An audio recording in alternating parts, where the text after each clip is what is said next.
Je voudrais d'abord rappeler que l'augmentation du budget a été rendue possible grâce au plan de relance européen.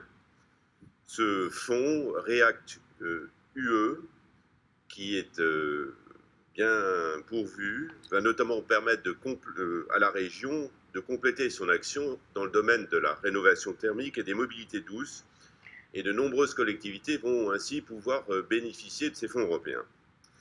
C'est d'ailleurs déjà le cas en Île-de-France grâce au programme ITI, des investissements territoriaux intégrés, qui sont les relais de l'action de l'Europe sur les territoires.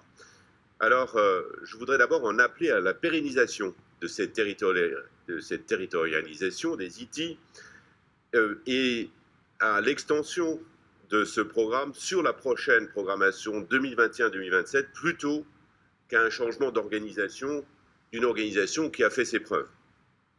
On a vu que la répartition des tâches qui existe actuellement était tout à fait efficace entre donc la région, l'Europe, la région et les collectivités territoriales. Par exemple, sur le territoire de la communauté d'agglomération Belin-Val de Seine, ça a permis de créer un learning center, une maison médicale, des quartiers entiers rénovés sur le plan thermique.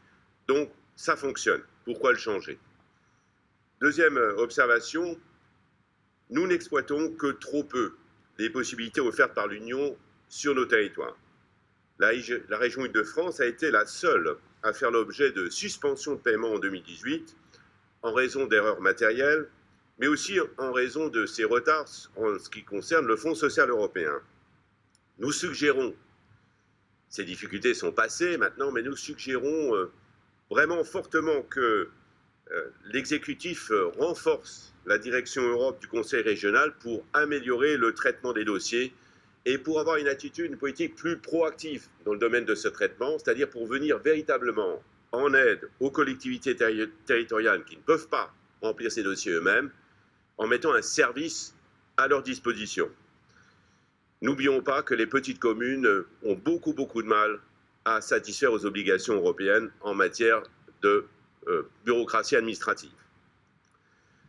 Parallèlement, l'exécutif devrait développer davantage la branche de représentation des intérêts de notre région dans les cercles bruxellois.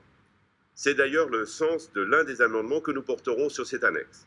Enfin, en guise de conclusion, permettez-moi de vous faire part de ma surprise lors de la lecture des amendements de l'annexe. Tous les amendements sont gagés sur le chapitre 936, gestion des fonds européens, et sur des actions utiles dans les temps que nous traversons, bien sûr, soutien à la création et la reprise d'activité, investissement dans l'éducation, soutien dynamique de l'inclusion. Ne déshabillez-vous pas, Paul, pour habiller Jacques. La semaine dernière, dans un article du Monde, Madame la Présidente, vous évoquiez votre volonté de faire une Europe forte. Dans ce cas, il ne faut pas utiliser les fonds européens comme une variable d'ajustement pour financer des amendements politiques. Les fonds européens qui reviennent à l'Île-de-France et dont la région est autorité de gestion, comme ça a été rappelé, doivent non seulement être pleinement utilisés, mais aussi publicisés. Combien de franciliennes et de franciliens ignorent-ils que des projets près de chez eux se sont construits grâce à l'Europe? Combien sont au courant que plusieurs dizaines de millions du plan de relance REACT-UE est actuellement affecté à la région Île-de-France? Alors que le logo de la région apparaît souvent en 4x3 sur des projets similaires, à juste titre, nous ne contestons pas cette promotion, nous demandons juste qu'elle soit appliquée à tous les contributeurs et à l'Europe. En dépit de ces défauts que nous soulignons, nous voterons pour cette annexe budgétaire, mais avec ce vote, nous demandons solennellement à ce que soit envisagée une stratégie plus ambitieuse de la région Île-de-France pour capter les fonds européens, pour aider les collectivités à remplir les dossiers et finalement pour en faire une grande région européenne.